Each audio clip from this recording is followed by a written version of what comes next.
It is Saturday morning. I don't have a whole lot to do except for train Resolve Indeed in the race bike. Waiting a little bit till I get there around 9:30 or so. So there's no rush.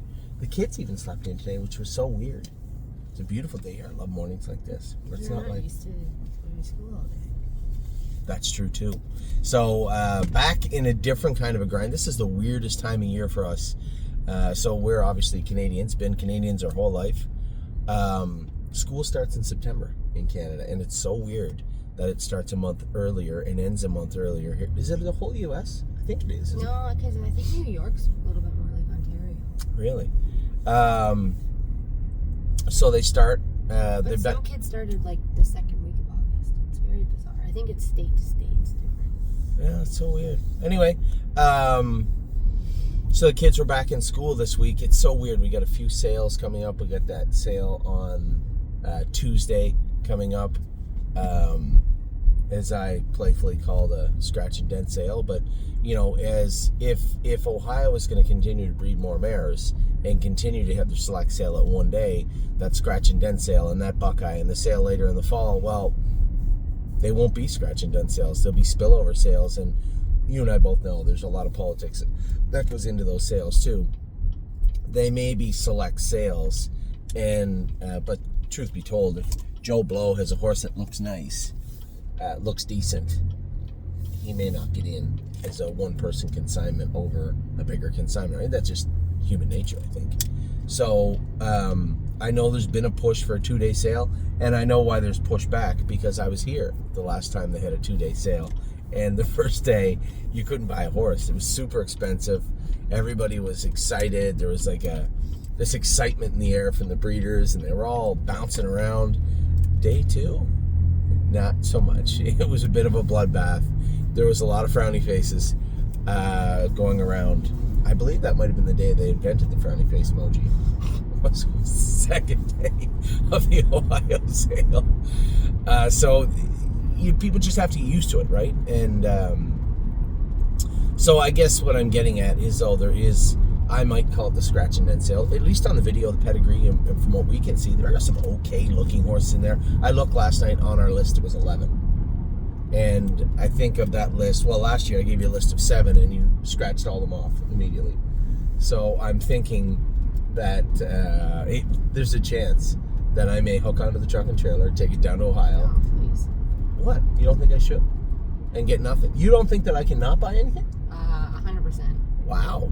No restraint. I'm known for my sale restraint, aren't I? No? You're known for your Alzheimer's. What? That is not fair.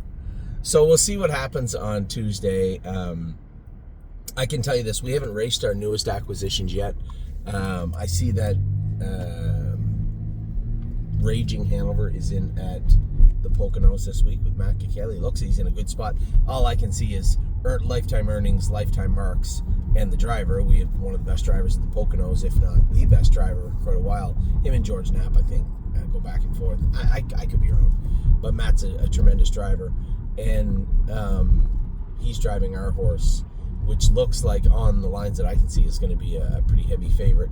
So Megan has found a great spot for the horse, and a great driver for the horse. So hopefully things go well for Raging Hanover. Now we opted to be clever and put J.K. Megan at Northfield, and I'm thinking it's going to be a cakewalk, as close to a cakewalk as you're going to get. There's a horse in there that is 8 for 8 in the top 2 in a market 54-2 his last start in Indianapolis. Now Indianapolis is a speedway, right? It's fast. It's one of those tracks like for you old horsemen like DuQuoin, and where they just go fast. It's hard to translate that to Northfield Park, which is quite a bit slower, even than Northfield Park. By Northfield Park standards of the past, it's quite slow. So it's hard to get a real good reading, and the other horse to beat shows a win in 54 or 55, but drew the 8-hole.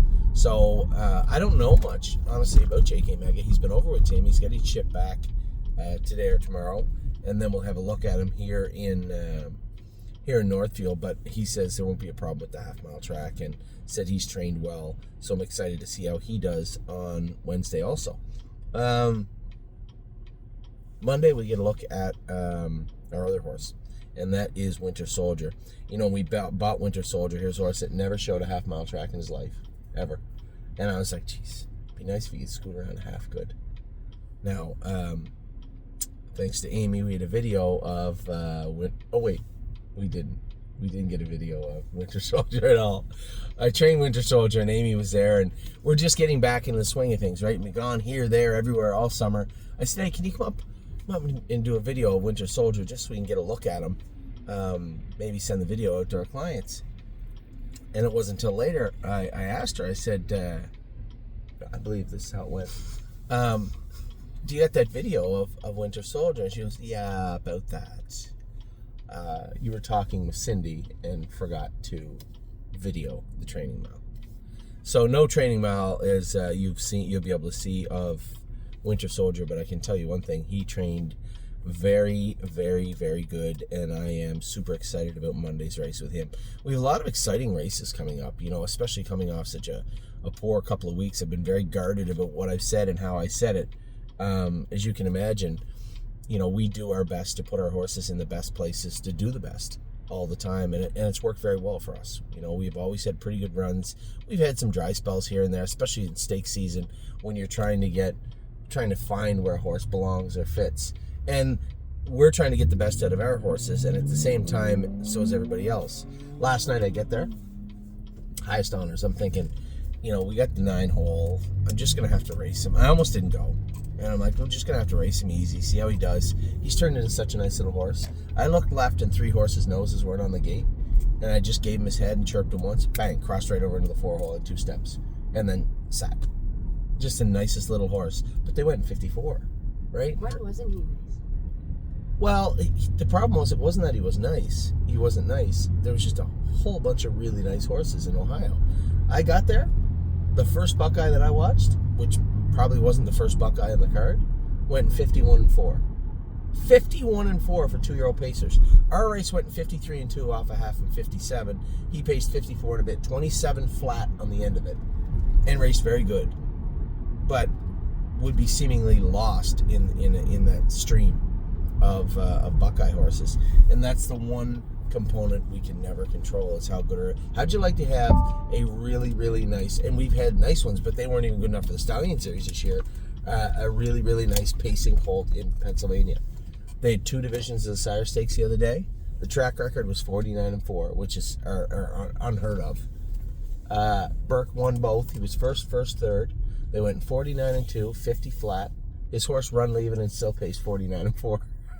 The other one. So, I mean, it's really hard. And, you know, that leads to a great conversation. Just one second, then you can scoot in and get our coffees. That leads to a great conversation I had with a client. I'm actually in the middle of it, writing an email back to him. And he said he was perplexed a little bit that I said it was a feather in our cap that we can get the 2-year-olds to go as fast as they can in their life as 2. He thought that maybe that meant that we were stunting them. Maybe they were just going too fast and it wasn't good for them.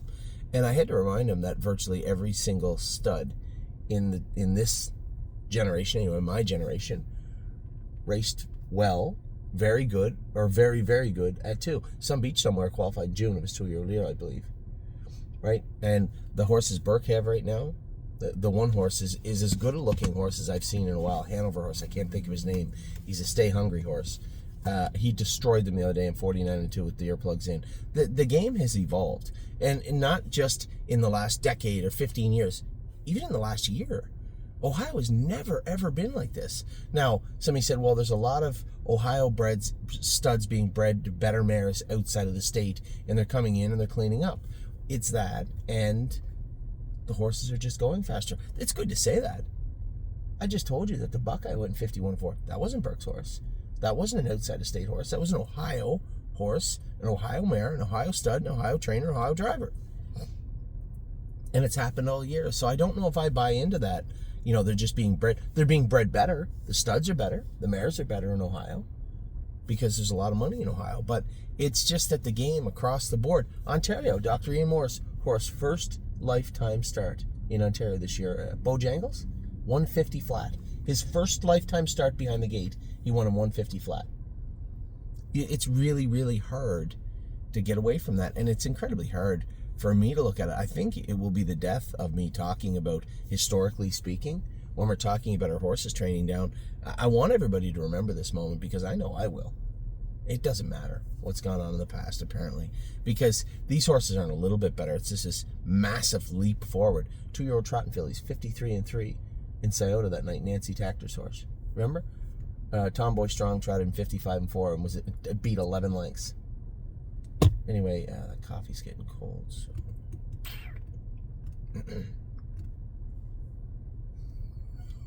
Would you go get our coffees for us, honey? Okay. And we'll talk more about the sales and the kids going back to school when we get back. What's going on here? I don't really like that vitamin water, and I didn't see the 0 sugar. That's probably why you didn't like it. Just throw that out in there. Oh. It's unacceptable, if you don't mind. Is that okay? What are we doing there? What was that? It's falling out. Is it?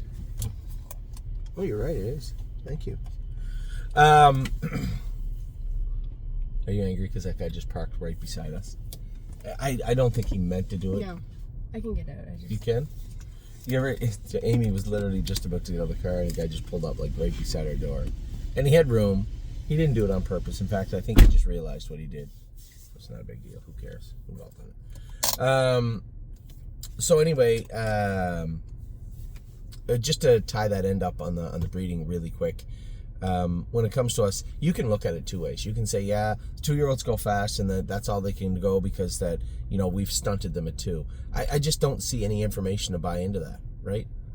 I've seen very, very good horses that race as good at 2 as they're ever going to race. Plenty of them come out of our barn, and I will take that as a feather in our cap, because there's no information to say that Aunt Lily, if we had a raced her till now, imagine we're going to race her to August. We're going to forego the finals that are in almost October. We're going to turn her out after 5 starts, bring her back, or maybe not even race her at 2 to begin with. Where are you going to make that money, and where are you going to go? Because every 3-year-old class can trot in 54, every single one. I understand where some people are coming from, and I almost said the older horsemen, because listen, I'm 48 now, right? And I'm sure you remember, if you are an older horseman out there, you remember what it was like to be 48.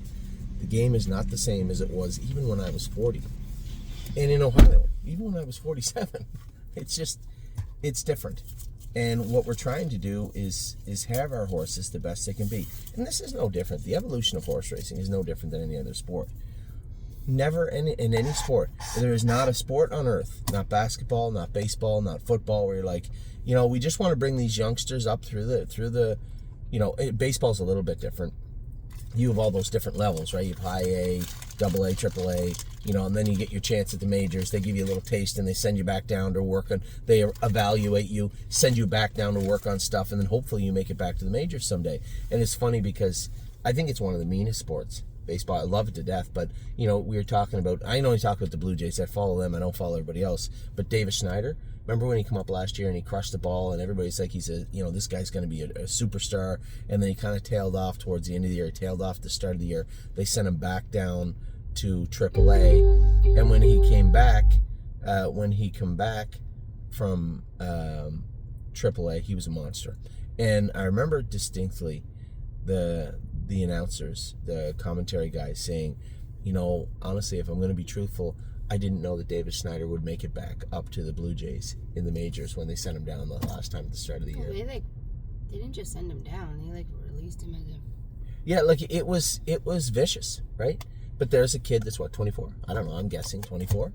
Every youngster, when you get to that top level, right? And you think about it. How many times have you ever heard it's a young man's game? It's a young man's game. It's a young man's game.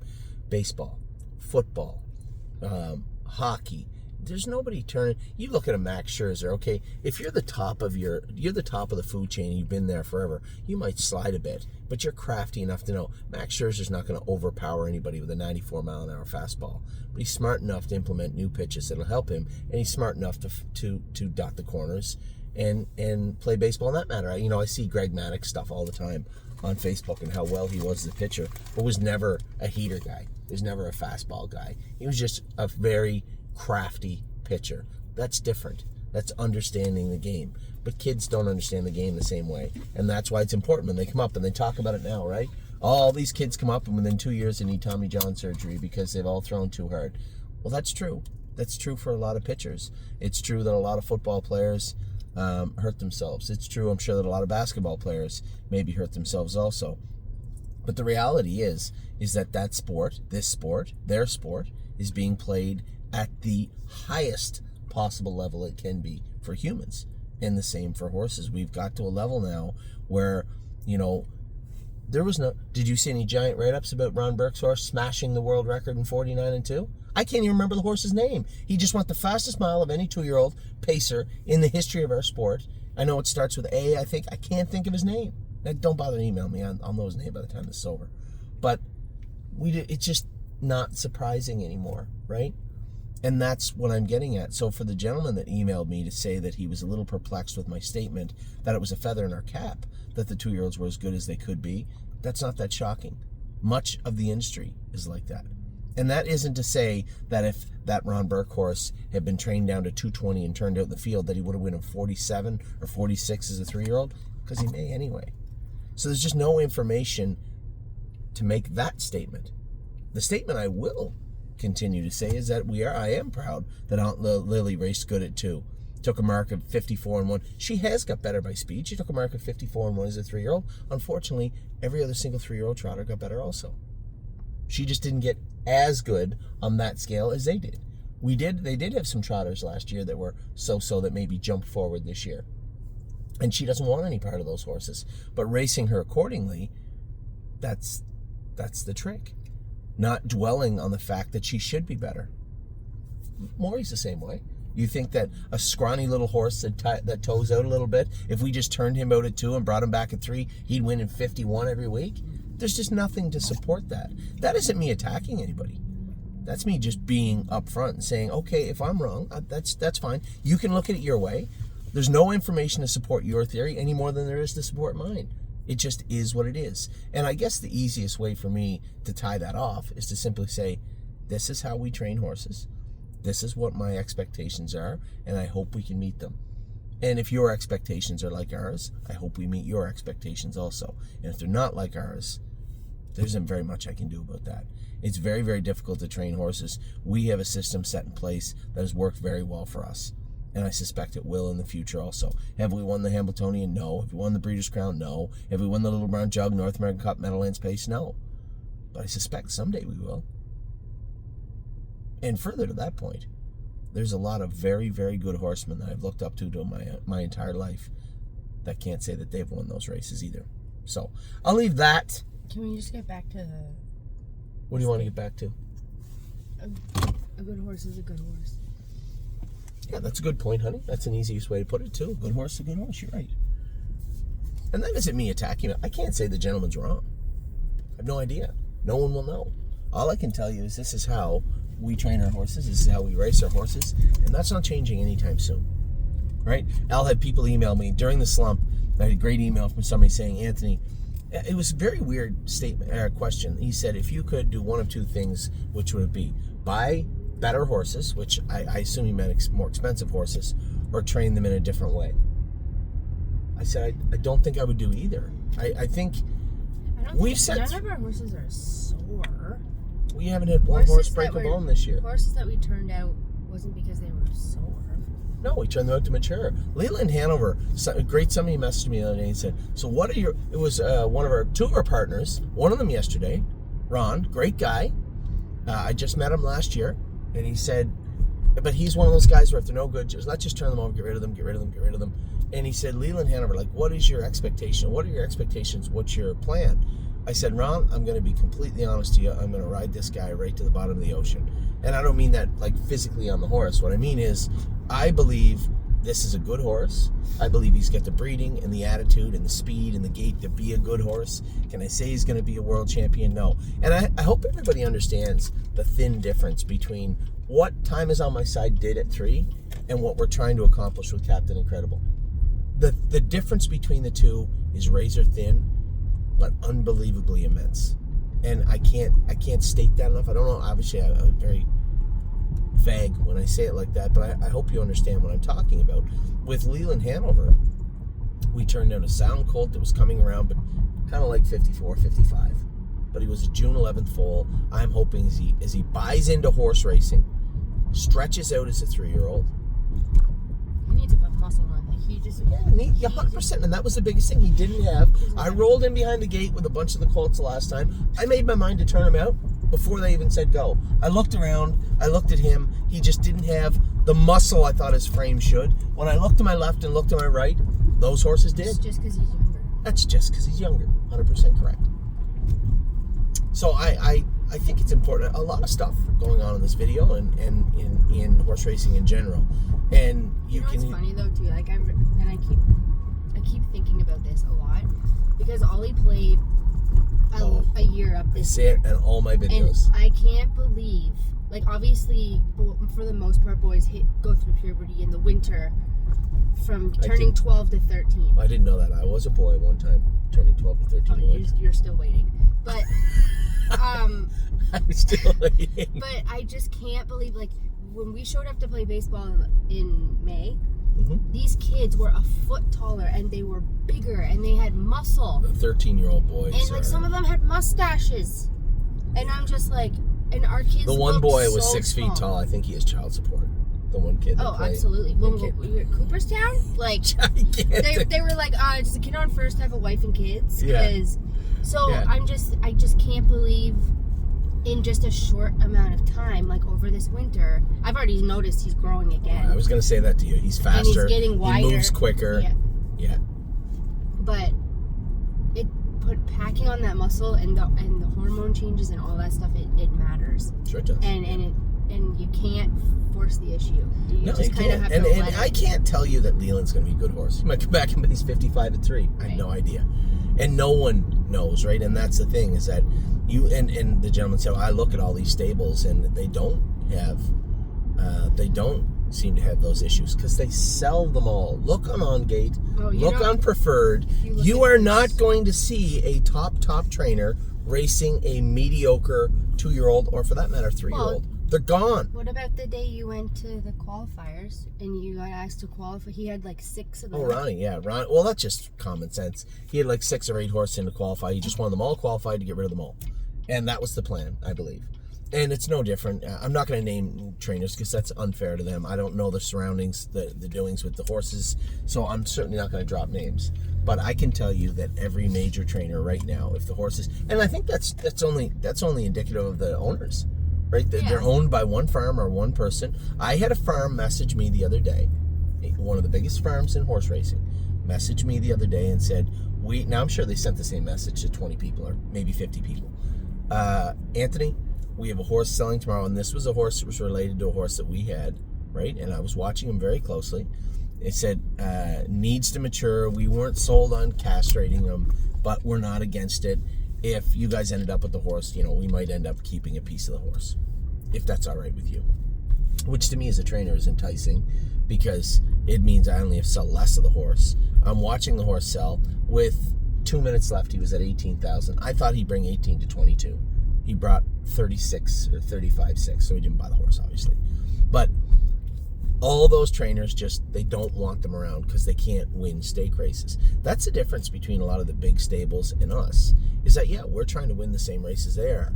But when we base our entire program on entertainment, sure, I know there's people on here that buy and sell horses on the secondary market. I know there's people on here, I can see them. They buy the horses that they want, and they just shed them throughout the year if they don't think they're as good as they want, and then what they're left with is hopefully the cream of our crop. There's nothing wrong with that. But for the most part, I just see the birthdays pop up. Mary Warner. Happy birthday, Mary Warner. She's one of our clients.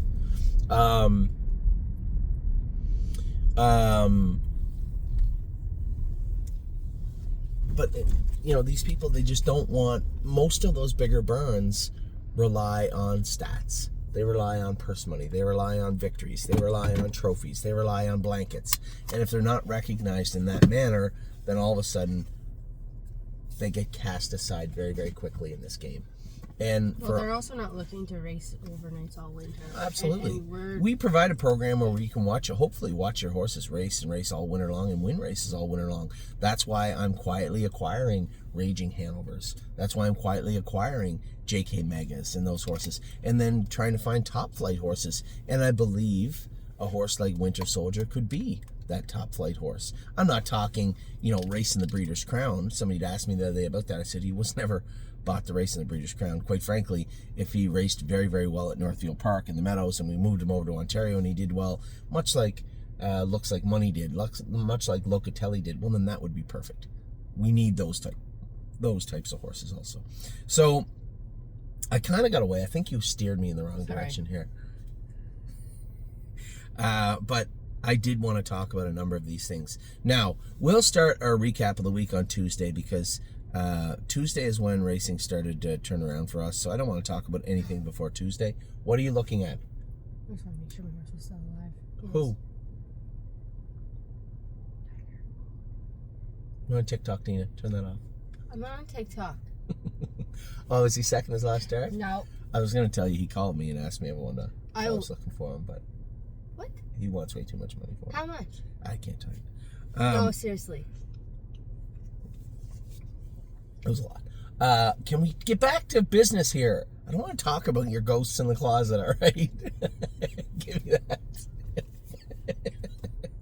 So our horses started to come around on Tuesday. Can you get back on track here, please? Back on track. Oh, wait, I'm back on the 12th. That isn't where we're at, right? There we are. So Monday, I didn't want to talk. So it was not a good weekend. I didn't tell you. Did Addie tell you I got a ticket in Poconos? No, I told everybody that, but you don't watch. No, you don't watch our videos. So what happened was, you don't watch our videos. So what happened was, I was just trying to have a good weekend with the kids because we were having a terrible time. And obviously, if you're a parent, you know that, when things are bad, you still just kind of, your family can always pick you up. So it was a rough 2 or 3 weeks. I wanted to go to the Poconos with the kids, and I was super happy that Addie and Ollie agreed. It was a long drive. It was long. We went to Scioto the night before on the Saturday, and Times on my side finished second. I was pumped. Ollie did all his homework before school in the kitchen. I Addie, was so mad. Why? They gave all the kids until Friday to get it done. I know, so too bad. Addie was working on her seed book also. They did a very good job. I come back in the kitchen and the lady said, "Your kids are so polite." I wasn't surprised. I told you Addie was doing You left them with who, sorry? No, they were at the table in the kitchen. It's a confined area and everyone knew who they were, so. Where was this? The Poconos? No, Scioto. Oh, sorry. And the Poconos actually, but so Scioto, we finish second, we get home, we get up in the morning, we take Ollie to hockey, and then we go all the way, we drove all the way there, right? And there was traffic the whole way, it was crazy. We get there just in time for me to go drive Tim's horse. So I said, "Kids, here's some money, go in the kitchen, sit down, don't annoy anybody." They sat outside, they were pretty good. And then after Tim's horse race, we were in race 4, 10, 12.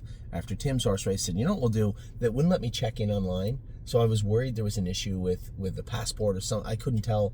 So I said, "You know what? The airport's 12 minutes from here. Why don't we just get in the car? We'll go get our tickets for tomorrow." Because we had to get up at like 4 o'clock in the morning. And then after that, we'll go check in at the hotel, throw our bags upstairs, and then we'll grab ice cream on the way back, and I'll go race 10 and 12. Well, the Poconos is in Northfield. Uh-oh. They start pounding them out. So we leave the airport, we get to the hotel. I'm like, "You know what, guys, if we're going to get ice cream, we can't check in. We'll check in, we'll get our card, we'll get our key, and then we'll go back to the track." We get our key, I put in the Poconos. I start driving back to the track, and I'm like, I don't know this area. Race 8 is on the track, I'm in the 10th. I'm like, I don't know this area. Stop. I put in Mohegan Sun Poconos on the maps. It changes. I'm 14 minutes away now. So I'm like driving through these neighborhoods and driving through, and there's like a stop sign every 5 seconds. I'm looking and rolling through, look through, roll through. Oh, there's a police officer right there. Pulls me over. You did not tell me this story. Well, you're gonna have to watch the videos if you want to find out what's going on sometimes. I already paid the ticket. I can't believe Addie didn't write you out. She probably forgot. She's too focused on muscles and airplanes. So So he writes me the ticket. And so now I'm biting my nails because do you have any idea what happens if I call the judges and say, hey, I'm not going to be there for the 10th because I get pulled over in between races and I'm on the side of the road? Because you're not supposed to leave? Yeah. I wasn't doing anything wrong. I was just trying to get the tickets for tomorrow. I was trying to get the kids situated in the hotel room. I was just trying to do a million things, and stupid GPS put me in the wrong direction. So, you know what it was? I know what it was. It wasn't Poconos. I put Dairy Queen in, and it looked like it was the right Dairy Queen. It was not the right Dairy Queen. So there's now 1 minute to race 8, and I'm a ways away. I get there. There is 5 minutes to post in race 10 when I walk in with my clothes on into the driver's room. Tron Menchamer was sitting there, and he goes, cutting it a little close, aren't you, bud? And I said, it's a long story. And I get my suit on to go out and drive the horse. And then the 2 horses don't race that good. Cherry's Girl was a little bit flat. The other filly, so-so. I may have overlooked the fact that Don't Ask Again was 4th, tried at 57.3, and it was actually the fastest mile of her life. But it just felt to me that there was more there. We did change our shoes a little bit this week, too. We get up Monday. I turn the page. I'm like, this we got to come out of this funk at some point. You know, I'm going to drive Steady Volo and Hangar 1.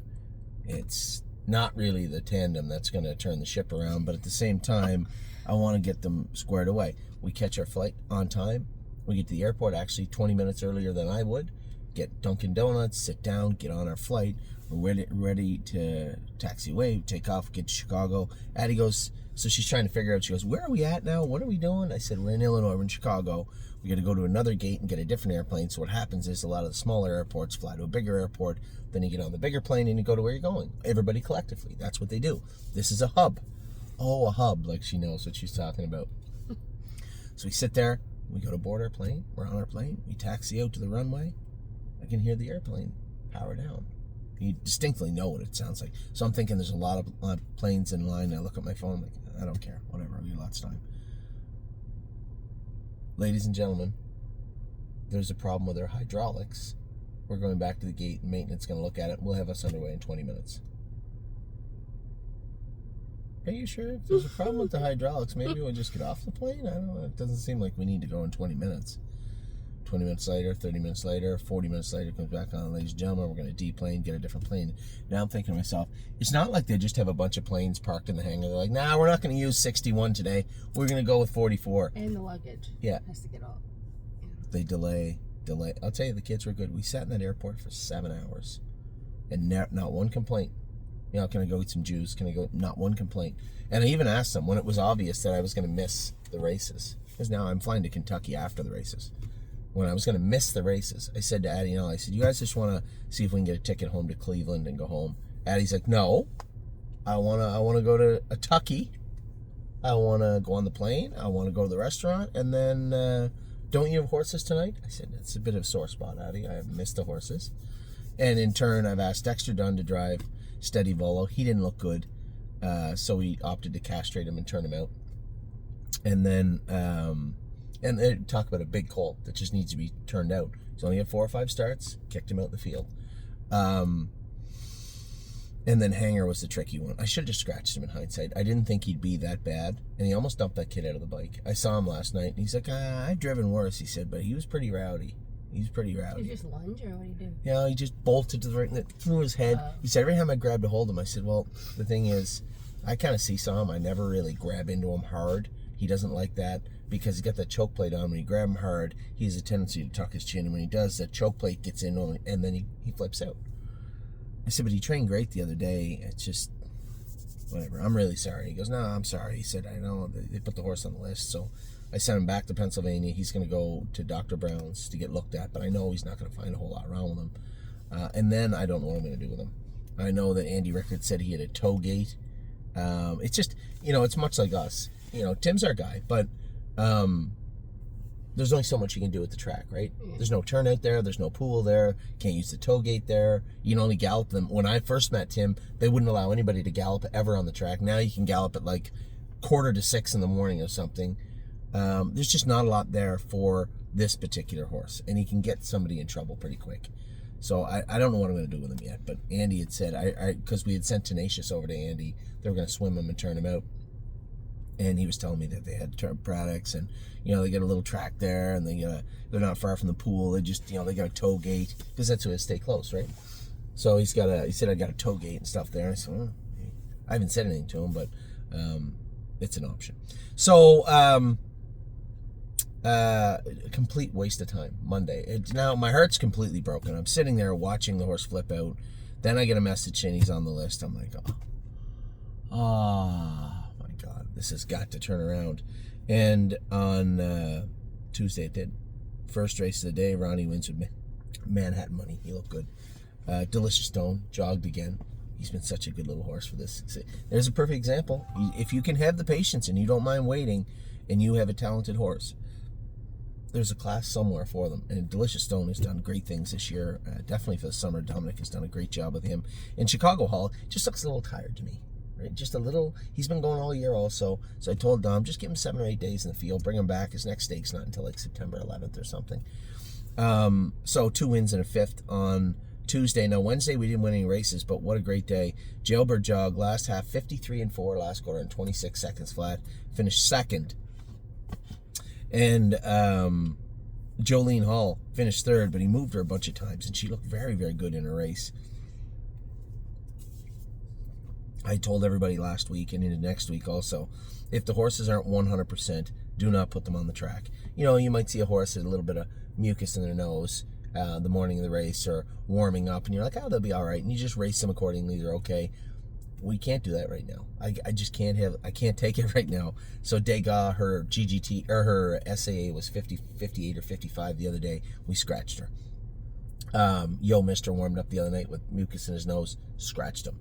I just told everybody we need to make sure the horses we put on the track are ready to go. 3 Point Blue Chip drew 8, raced well.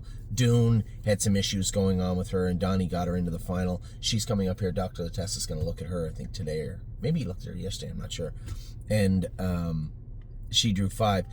James, for all you guys asking, I asked James, and in fact, Tim Roach saw my video and saw that James might go to Michigan, reached out and said, I got like 9 in. And they're all racing for good money if you want to come. The problem is that James can't get fingerprinted in time. It's insanity. I was going to ask, I called the lady and asked her if James could get his fingerprints done with the FBI fingerprint cards and just bring them with him across the border and do his license there. But she hasn't got back to me yet. If that's the case, I suppose it's possible. But as of right now, we've done what we can to make sure that if James could have got there to drive Dune, that he could have. As it turns out, he may not be able to. And Donnie's driven her all year also, and the best filly in the division, because Dune isn't, right? We want to believe she is. She isn't. She's probably the second best filly. The best filly in the division drew the rail. So it's not going to be an easy hike for Dune to get to the winner's circle on Wednesday for sure. But she's raced good all year long. I had a great conversation with our clients about Zena Kemp the other day. I didn't bring a video to everybody. I assume I'll tell you when the horses aren't right, when they're not perfect, and assume that we are working on it and we will get them back to perfect, right? But I didn't follow through with that. I didn't tell everybody what her blood work came back like, because quite frankly, I can just tell you like this. Let's say her blood's on a scale of 1 to 10. Well, she's a 5 out of 10. Does it really matter if I explain to you that her GGT is high and that her AST was high, that her white count was high, her eosinophils were high? She was sick. She had a bad day the other day, and it was pretty obvious. We know what the issues are. We're working on them, and we'll get them right again.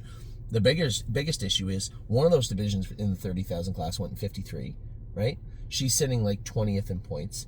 I'm thinking to myself, why don't we just bring her back, race her in the Wildcat, get a good mark on her at Lexington, and turn her out and bring her back for Corbin, right? Give her 2-3 weeks off and bring her back for Corbin. Because Jailbird Jog is going to be, quite frankly, if she stays on this trajectory, she's going to be in the Breeders' Crown, or at least the eliminations. Zena Kemp can go to Corbin for the end of the stake race season in Kentucky. That would be my plan, and that's the plan that I think we're going to follow. But I didn't bring everybody that. I just told her that they were sick. She was definitely sick. We were drawing her blood. We were going to get it back. And I had a number of people asking me how they were. Now, everybody knows she was sick, and we were working on it. Jailbird Jog was certainly not sick. She was awesome the other day. Gaslight Hall was good that day. Looks like Money was good. I just don't know if he gets along with Dave that well, right? And I don't know why. He's not a super tricky horse to drive, and Dave's won more races than anybody in the solar system, I think, in this generation. So just one of those things. I'm sure he'll be fine his next start out, and he's a Fearless Peter. Should have won, finished third. I feel now, after I've driven him his last 2 starts, I feel that we should wait until he wins at Maiden and then move him. I think it would be a waste not to. There's no reason why he can't. And as I think he was holding back and maybe cheating a little bit the other day, he still is a quality animal. Thursday, Woodmere Betcha was just beat, closing in at the wire. Looked better again. Great job by Jamie Smith.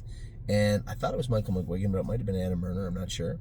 Grand Slam Dio was scoped sick on Thursday. But Rock Shining Star, Patrick LaPrana both raced well. Diosa Della Danza, I told you she jumped over Shadow after I got home because I thought she did. But no, Kane was adamant. She just ripped her shoe off, grabbed her right front shoe, almost went on her head, grabbed her right front shoe and ripped it off. And I said, so just so we're clear, he said, I know she wears a screen. I've heard the stories about her. She did not jump over anything the other night. Trust me when I tell you that. I said, okay, that's enough for me. That's cool. So she actually raced pretty good, all in all, I guess. And Aunt Lily, who we talked about in this video, was good also. I talked to Tyler, and I said, you don't have to sugarcoat it. He said, if I got a better trip, she wins. That's my feeling. She'll win that class. Perfect. That's great. No problem at all. We found a class for her. Highest honors last night. Grown attached to this colt. He's going to be a really, really nice 3-year-old. I can't tell you he's going to be a Sire Stake horse or even a Buckeye horse the way things are going right now with stake races. But I will tell you this. He's going to be a lot of fun to race, and he's going to be a handy little horse for quite some time for us at the stable. I can tell you that. Now, we're on to today. This is Saturday. We're doing our opening because Amy is going back. Ollie has a baseball practice tomorrow, and Amy wants to go back today. She doesn't want to be driving back and forth on the same day, and I don't blame her. So the girls and I are probably going to hit up a restaurant tonight on our way down to Time. That's usually the plan when I go somewhere. You can change your plans and come with us if you like. I can't drive there and back tomorrow. Well, there you go.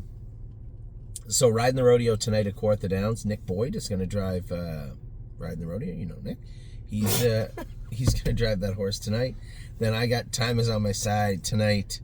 Our boy 10-1 I think is a little ludicrous, and the only reason I'm a little biased, and it doesn't matter, who cares about the odds, but truthfully speaking, I don't think there's a horse in that class that has had the schedule he's had. Now, he hasn't been super competitive in the Graduate or whatnot, but was second in the Houghton and was second off 5 weeks last week in 48. I suspect he'll be, if I can get him in a good spot, he'll do very well tonight.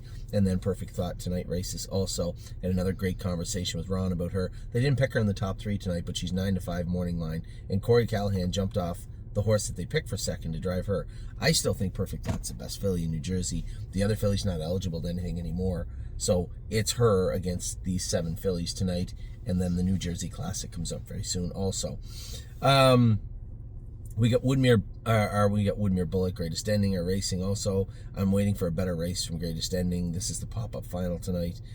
Captain Incredible races tomorrow. Yannick's going to drive him again. We let his hobbles out, changed his gear a little bit. My only concern is the track, when it's deep at the Red Mile, he spins off it, and he's less effective. And I think he is better on a stone dust track.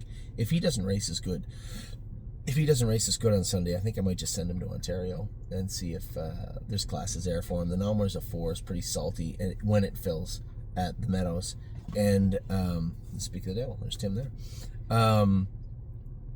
And he should be able to do the Nalmars at 50, 60, whatever it is, in Mohawk.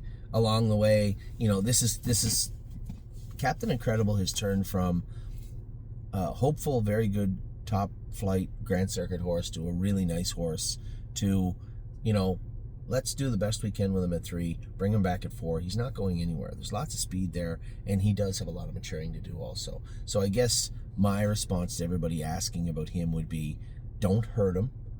Do as good as we can for the rest of the season with him. Don't hurt him. Give him the time and bring him back properly as a 4-year-old. That would be my statement for Captain Incredible right now if things don't go as well as we hope on Sunday. Then we have the fillies. Steph's Hope, poor filly. I compared her a little bit to Sweet on Pete. Her gait, the way she was. The difference between her and Sweet on Pete was Sweet on Pete always drew good, and always drew the softest division and always made the most of it. Steph's Hope always draws the outside and draws the tough division and does the best she can. She drew the 8-hole again on Sunday night. Tomboy Strong, I trained her the other day, threw the hobbles on her. And Judy's Money. Your girl, in talking about the sale coming up, Judy's Money is in on... is in on Sunday night. I did notice the Trotting Colts have the Grassroots Tuesday night, so maybe you'll come back here. Do you have time to get the kids and come back home? Because I could just stay in Scioto theoretically. We'll figure it out. I forgot they were going Tuesday night. I don't know why. So that is a look at last week and this week. We got sale season coming up. We have a number of people. I liked an email I got from Marcia Hammerlake about the buckets. It was very precise the way she put it and articulated it. I liked it. I appreciate all the emails from people talking about the buckets. Now, we won't have any buckets in place, obviously, for the Tuesday sale because I don't know if we'll buy anything on the Tuesday sale. We'll be looking. You'll be looking. Is that still the plan? You and I were going to drive 2 cars down there after we drop the kids off in the morning? Yeah, it's just not... We'll get to see the horses. Not really worth it. Well, it is. We're not going to get there till 10:30, and then I have to leave at 12. Well, you can actually, if you want, I can drop Ava off at the school earlier, drop the other 2 kids off, and then go down. You can get down early and start getting horses if you want. That won't be a problem, I don't think. Would that work? We'll figure it out. So that's the plan for Tuesday. Obviously, the Ohio Select Sale is coming up. We're going to start diving into that a little bit more. It was a lot. You know, there was 2 or 3 or 4 weeks where the horses just did not seem to race well. I believe that funk has come and gone now. Hopefully, we're coming out of that. We have the kids starting school in our own personal life. We have sale season coming, and we're right in the middle of stake season also trying to figure everything out. So all I can say is I'm happier with the way I feel and the way the barn looks heading into the weekend. The sale is Tuesday. Oh, we also put up the Tomboy Strong horse. Not Tomboy Strong. Well, that's the mom. No, it's not. The one that we just put up? Yeah, it is. Vinestaff. What are you talking about? It's not Tomboy Strong's foal. Oh, yeah, it's, right. It's Muscle Chrome's fault. You're right. Are you saving the best for last? I'll tell you what. They're all gone. They're all gone. No, I'm talking about my... Your horse is the only one. Your horse is the only one that did not sell out. Oh, did you already post him? A while ago. Cover My Short. There's still 51 shares available.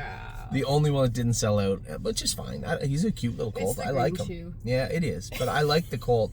I like the colt himself, so I can't wait to see him when he comes in. That's the other thing. They don't need to come in until after. Are we even going to Jug Week? Do we have anything to go with? We have tons of horses for Jug Week. We have all the Uncle Danny, all the fillies, all the colts will be going there. I wouldn't even bring him in. I would bring him in late because he's little. We can bring them all in after Lexington. Start them all up. Yeah, I don't plan on bringing anybody in except the ones Tuesday maybe, before Lexington. Even those ones I may just pitch them out in the field over where the other horses are until we start bringing everybody in. But we're starting a little different this year. We're starting +8 before we even go to a sale. So, and I have had some breeders say, hey, might have some horses to work with you this year in regards to sending horses to us. So we got to be careful because we could have a number of yearlings show up this year between purchasing them at the sales, having private entities send them to us, partners send them to us again this year. So there's a lot going on, and it's about to get really, really, we're both about to get stretched very, very thin with regards to our time when it comes to our kids, when it comes to staking, the sales, everything going on. Well, it all starts on Tuesday. There is 50 minutes. You blabbered the whole time. Do you have anything you wanted to? What was your highlight of the week? Did you have any highlight? Kids flying? Kids what? I was surprised you let them go to the Poconos / Kentucky. I didn't have a choice. Yeah, oh yes, you did. Ask them in front of me. But I was surprised that everything was okay. Oh, so you wanted me to say no? No, after you laid it all out for them. No, I did not. That did not happen. Yes, that it way. is. That's exactly what you did. They had a lot of fun. They were both very behaved. You did that, by the way. so you knew that I wouldn't Absolutely disappoint not. them. They had a lot of fun and they were very behaved at the Poconos and And Addie last night also, she was in the paddock. She goes, can I come out in the paddock? Because I saw another little girl out there earlier.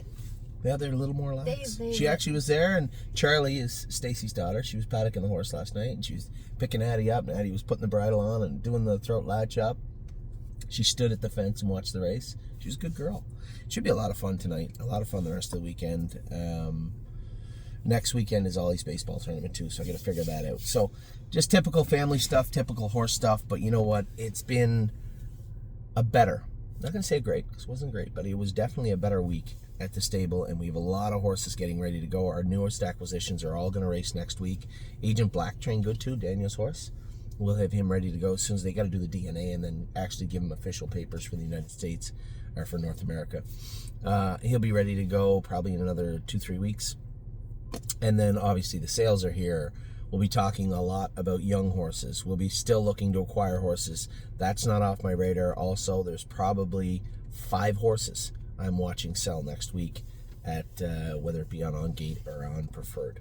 So with that, I am going to let you go. We're going to close down our opening. Sorry I cut you off. Did you have any high points this week? Anything that caught your eye? Anything you liked? How did Winter Soldier train? Since you didn't video it, do you want to tell everybody how he looked? Look good. Thank you. I said, I can't wait to hear how fast he went because there was no pylons. It is better when they pull the pylons, but it does make him that big a difference. He was very, very good the other day. He trained so good. I was so pleased for a horse that's never, well, I can't, obviously, officially speaking, has never been on a half-mile track. He was very, very good. I'm late for the burn. So, you need to leave the vehicle. I'll be back. I won't be long. I just need to go train this horse and come right home. Are you back before I leave? Oh, yeah. Oh. Yep, I'll be back before you leave. Anyway, I will talk to all of you guys very, very soon. I hope you're having a great this is on Sunday. Hope you had a great weekend, and I hope we had a great weekend also. Take care.